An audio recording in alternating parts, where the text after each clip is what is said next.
Hello guys, magluluto kami ng nilagang baboy. Ang una naming gawin dito guys ay pakukuluan namin ang baboy at itatapon namin ang unang kulo. At saka huhugasan namin uli para mawala ang langsa ng baboy. Ayan na guys, kumukulo na ang baboy guys at itatapon na yan at huhugasan uli. Pagkatapos mahugasan guys, isa lang na naman sa uli at palambutin na siya hanggang maluto na siya. Nilagay na pala namin ang kamatis at ang sibuyas. Ayan na guys, papalambutin pa namin yan maigi guys para masarap. Nilagay na ang mga gulay. Ayan na guys, ilalagay na namin ang mga gulay, ang kalabasa, gabi at mayroong kunting patatas. Ayan na guys, nilagay na. Ayan na guys, hintayin na lang natin na lumambot na ang mga gulay.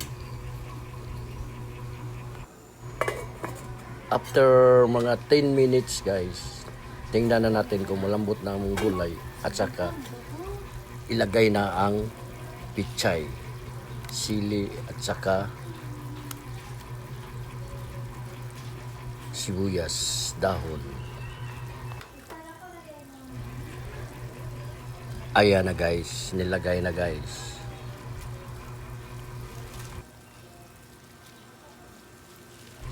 At ang itong pichay guys, half cook lang yan. Ayan na guys, nilagay na.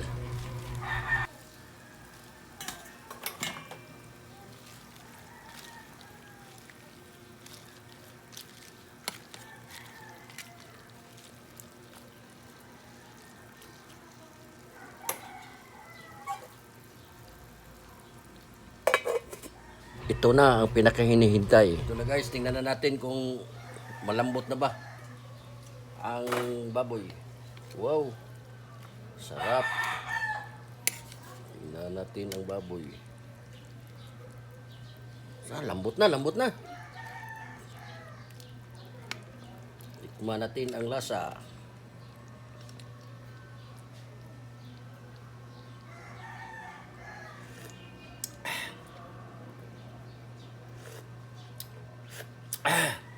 Sarap. Ayos. Luto na. Ito na guys. Dito, ito yung mga laman guys, oh. Wow. Wow. Oh. Yan. Oh. May kalabasa. Ayan.